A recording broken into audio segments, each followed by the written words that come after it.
Hello, lovelies. It is time to unbox our manifestation kit. This kit has been such an amazing kit. It's so funny because every single kit, I know we say this, but Rick lives like 1,000 miles away and we don't always get a chance to talk. And it's so amazing to me how every single time, every single item goes together and fits the theme. Even when we don't plan it, even when we don't know, and then new experiences come up and they're like, oh, this is why we're doing this, because this is huge for manifestation. So thank you to you guys for always supporting us and by getting your kit, and also for being patient when sometimes we have to learn that manifestation isn't always in our timeline.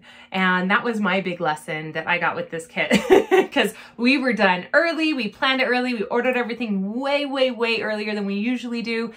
And because there's still a delay in staffing and COVID and all those things, it ended up delaying us getting some of the items.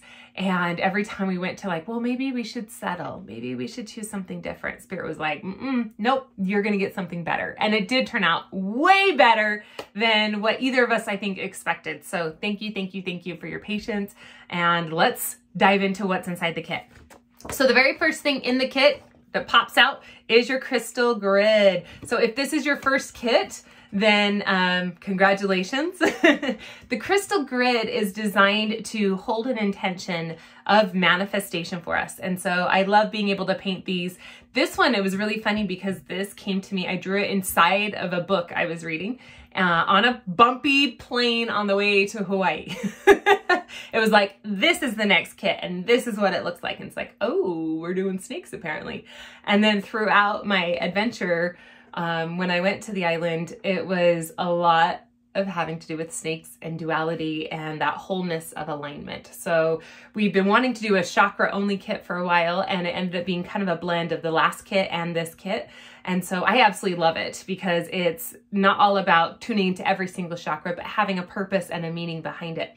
So in this grid, the focus is going to be on the shapes and the symbols of the chakras rather than just the colors.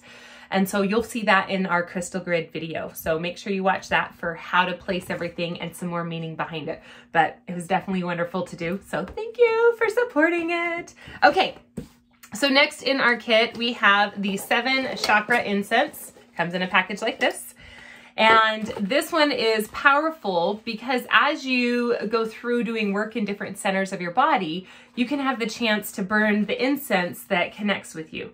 And connects with the healing work you're doing.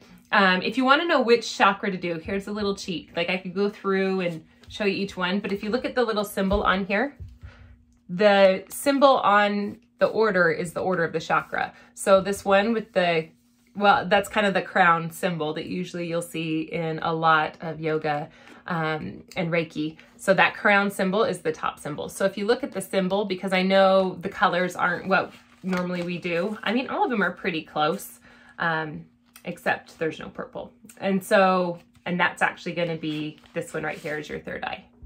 See, has a 3 if you look at it backwards, third eye. So tuning into those and allowing yourself to burn them. I don't recommend burning them all at once. It doesn't really smell good.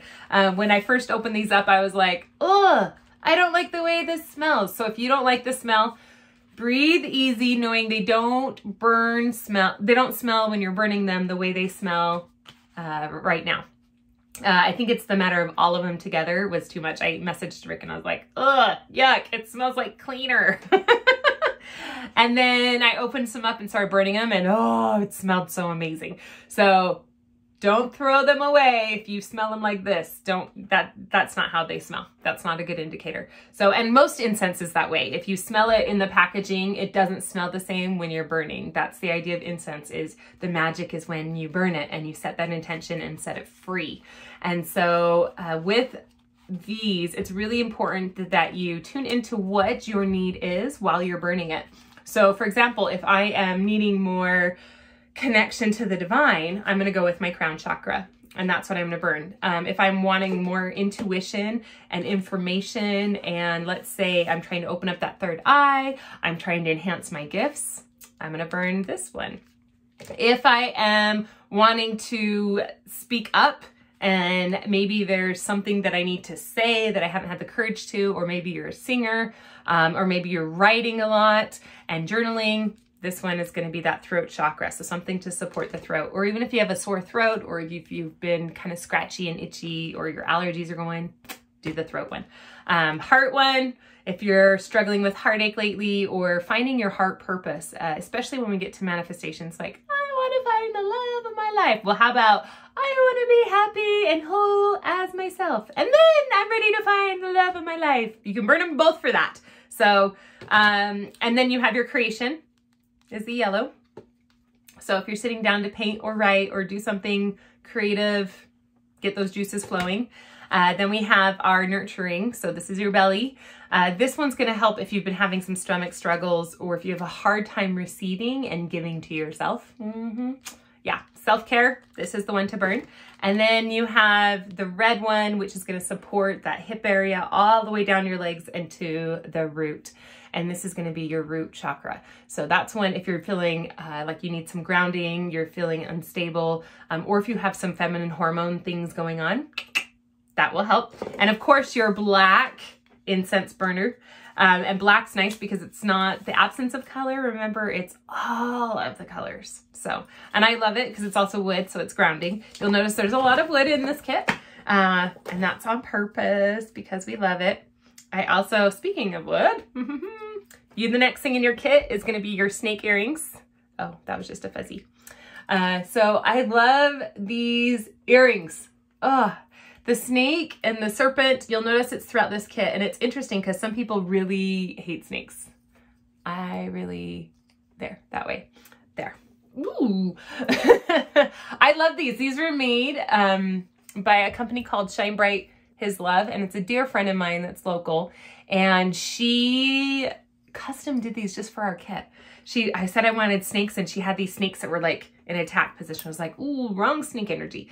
And I'm like, we need some nurturing and some love with the snake. And so she came up with this design, and I love them. She's like, how big do you want them? I'm like, big. So I hope you love them. If you don't have your ears pierced, or you happen to not be a woman, you can feel free to give them to somebody else. Or Rick mentioned this, taking off the earring piece and putting a little loop through it and using it as a pendant or a charm, or even a keychain instead. So feel free to repurpose them however fits you. I even thought about tying it to like the end of a drumstick or even a drum. So snakes have always been something very, very sacred. And when a lot of Christianity came through and had influence, and churches, they began to use the snake to be the symbol for the evil one. And if you look at even Native American culture that I was trained in when I had my daughter, snakes were dangerous if you were pregnant. You weren't allowed to go near a snake. You weren't allowed to watch a movie with snakes in it. Like, I had to leave the room if a movie had snakes. I remember the movie Anaconda came out, and I really wanted to see it. And I may or may not have still chosen to see it, but I waited till it came on video. It wasn't right away. And I wasn't pregnant or nursing anymore. But it was interesting because they were so against snakes, because oftentimes there's a lot of fear around snakes. Fear because sometimes they're poisonous, sometimes they're not. Well, the idea is to know what's poison and what's not. So with information and wisdom, you can see if a snake is dangerous or if it's not. Like the little pockets on the side, if their head is shaped differently, then they hold poison pockets. And then you know when you're safe and when you're not. And especially when it comes to manifestation, that was a huge piece of inviting the snake energy into this, was allowing ourselves to know when we're safe to create, to manifest, to get what we desire.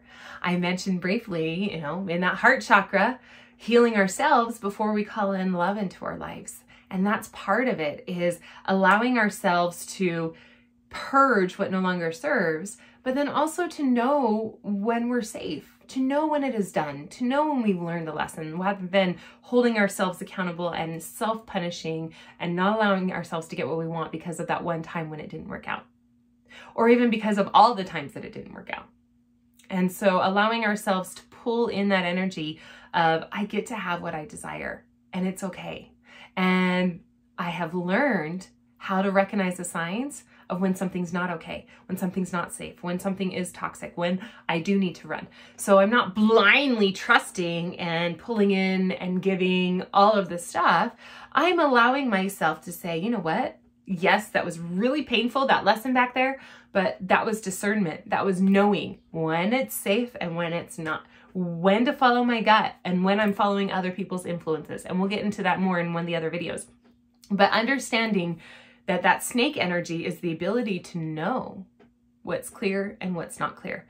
The snake energy is also the ability to exist in two worlds, the spirit world and the physical world. This is also why there is so much fear around the snake with a lot of native cultures that still practice but most of them don't understand why. I'm going to just put that little disclaimer in there because that's from my research, because I would ask why. Oh, they're just evil. It's just a bad omen. Okay, but why? It doesn't make sense, but why? And that's the logical Capricorn in me coming out and saying, no, give me information. I'm happy to follow the rules, but I need to know. And sometimes it breaks my heart because so many cultures have lost that piece. And so the snake is the symbol of the shaman because the snake is able to help transition through from dark to light, from death to birth, and from birth to death. And so because of that, that is the fear around a pregnant woman being around a snake. It's like, oh, snakes bring death. Well, yeah, but they also bring birth. And so it's allowing yourself to see that there's light and dark in everything, and you get to choose which side. Are you going to be a poisonous snake, or are you going to be a beautiful garden snake that eats the roaches and the crickets that would eat your crops?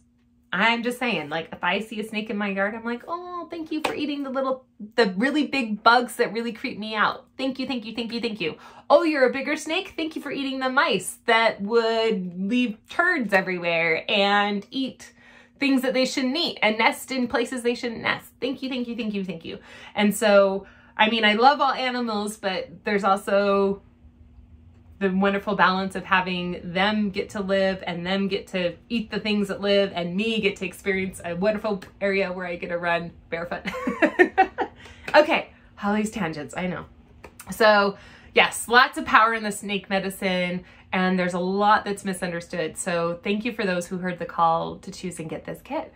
Okay, let's continue on what's in here. So as you wear your snake earrings though, this is my ask. Or invitation rather, because I don't care what you do. Oh, hey, I'm wearing my snake necklace. Oh, by the way, after drawing this symbol on the plane on the way to Hawaii, a beautiful new friend who lives there gave me this as I was leaving. And if you can see, it's a snake. So, so that was like my confirmation that, yep, snakes are this kit. And so thank you for not being afraid of the snake. I also love the shedding of the skin. Like there's so much symbolism with the snake medicine, and we'll go over that a little bit more later. So as you wear your earrings though, my invitation is that you look for that positive. You look for, okay, where's the light? Okay, where is there darkness that needs to be shed? Where are there old beliefs and old programmings that are no longer serving? Because that's a huge piece of why so many people don't believe that a snake is the sacred positive. They actually believe that it's a negative thing because they have lost those pieces and haven't allowed those old things to shed away. So, hey, next in your kit, dun, da, da, da, the Magician. So this is my absolute favorite tarot card, by the way. I don't even think I told Rick that, but he always picks our tarot cards and he has a beautiful meditation. He has actually a few this time. The Magician. So he's going to elaborate more about that. But yeah, this is one of my archetypes, just so you know. It gets pulled, I think, every time tarot is pulled for me. And for my next magical trick, and we have our crystals. So this crystal set, that's a 7 chakra set. All of the crystals are different. And literally, if you got one, you're like, oh, I would shed that old belief because it's one that I went, okay, pulled your name, and then I reached in and pulled the exact one for you. So you got the crystals that you were supposed to get. This one is script stone. So if you got the squiggly ones, I know I saw some that were amethyst, malachite. They were pre-wrapped. So some of them I didn't even know what you got. So I would love to know. So you should tell me because I'm curious. If you don't know what it is, send me a picture and I will tell you what stone you got because I don't want there to be any lost information. But the reason, and we were going to do a different crystal for each one, but the reason we didn't is because we wanted you to focus on the shapes and how they align with different chakras. Some people have a favorite shape and some people don't, but there is powerful energy in geometry. It's balance, it's rules, it has systems, it has programming. Oops, and it can roll away. The sphere one especially likes to roll. That one actually is really good, like in your hands, just to roll your sphere and pulling in that crystal energy. So we are going to place these each on the crystal grid when we get to that video. There'll be instructions. So if you don't know what one you got, please take a picture and send it to me or to Rick. Most of you have me on Facebook or Instagram, or you have the Tarot Fellow on Instagram or Facebook. You can message him as well and just ask what it is. You can also message Dixie Rock and Fossil. They're the ones who handpicked these out for us. So we really, really appreciate it because this is a pretty expensive piece and it took a lot of time for me to get just the right ones for this kit. We've been wanting these for a while. So yay, I'm so grateful for them. So those are your chakra symbols, one shape for each of the chakras. And next we have, so snake skin agate helps with the perseverance and focus and also aligning all the chakras. What? Like, I said we had a theme for the kit, but the reason we put this in here was because it had snake in the name. And it seems to be perfect. So that's what that's going to help with. Clearing out, it's actually said to be one of the original stones that helps with Kundalini energy, which is that snake energy of the essence that goes from the root up through the feminine all the way and weaves through the chakras, just like on the illustration that is in your crystal grid. So snake skin jasper is that crystal. This one is a good one to have on your person and hold on if you didn't want to put it on your grid all the time. Also, what I'll do is I'll lay for a while and I'll put it down on my root, you know, in my lap at my pubic area, right? And I'll just let my body as I'm sitting, and obviously the camera won't pan to my crotch, but putting it right there at your root and letting it sit for a minute while you're in meditation and even while you're listening to the meditations. And then I'll drag it all the way up my body, all the way up, allowing the energy to flow, pausing as you need to. And then I'll leave it on the top of my head for a little bit, kind of like a crown. Ta-da! And don't move your head too much, but allowing the energy to pull up from your base and weave its way through your body, alchemizing your body. How beautiful. And then you can take it and put it on your grid. And there's that video on that. Okay. So then the last thing we have is the flower essence. So I love flower essence. So some people don't actually know what flower essence is. We know what essential oils are for flowers, but sometimes we don't realize what the flower essence is. So this one's Vision and Daydreams. And as you can see on the bottle, it tells you the instructions, 4 drops, 4 times a day. And you didn't hear that wrong. It's like a daily thing. So if you've ever used homeopathics, you know that it's something that you do over and over and over again. So for the medicine to work. So it's not like oh, I did it, ding, all better. It's using it every day. And it's important that you remember that, because part of manifestation is allowing yourself to have the consistency to say, yes, I still want this. Yes, I still want this. Yes, I still want this. I'm willing to do what it takes to get what I desire, my visions and my dreams. So you're going to take this one and you're just going to put some drops under your tongue. Yeah, it feels like 4. And you just let that sit. It's actually super sweet. And there is no alcohol, which is nice, because a lot of people don't realize that the alcohol kills a lot of the vital essences that are in it. So flower essence, a lot of people don't know how this is made. So what they do is they actually take the flower, and this is my understanding. I don't make flower essence, obviously, because we got this from the amazing resource of the Diviner Life. So flower essence is, instead of taking and pressing the flower and squeezing out and secreting that oil, they take the whole plant, or sometimes just the blossoms, and they put it in clean, purified water. And it has the chance to infuse all of its life force essence into the water. Now, if you've ever talked to trees or plants, most of the time they don't speak words, right? So we'll maybe touch a plant or a tree and we have a sudden thought that comes to mind. For me, sometimes I don't even have words, and my sweetheart's like, "What'd the tree say, Holly?" Because I'm like, you know, feeling the tree. And I'll be like, the tree speaks in energy. I couldn't find human words to say. Everything's fine. Good things. Light. Like, when I could sit there and talk to the tree for a good hour and turn around and not be able to verbalize what the experience was that I just had.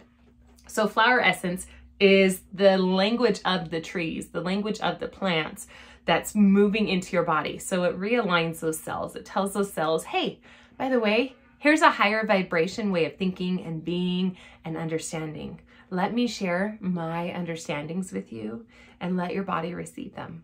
And so we get to receive those in on a consistent basis, which also tells our brain, hey, this is something I'm choosing in. So I encourage you, as you take this, to think of what it is you are manifesting, what it is you are creating, what is your desire, why are you even using this kit in the first place? So that intention, that goal, that focus that you have, think of it every time you put these drops underneath your tongue, and you'll think of new ideas and new ways to get what you want. Sometimes we move forward towards what we want and we go in a linear fashion. But if you've been doing self-improvement in any form or growth or evolution, you'll know that evolution isn't step by step by step by step. Here is the ladder. It's zing, zing, whoop, over here. And yep, that's a professional thing. It's okay. I've been channeling a lot today, so I'm kind of all over the place. But some of you totally got what I just said. And so allowing yourself to honor the journey of evolution, and that it doesn't always look the way we think it's going to look, and sometimes it's better and sometimes it's upside down and backwards, and it still in the end gets us exactly what we desire. So I'm really excited for this kit.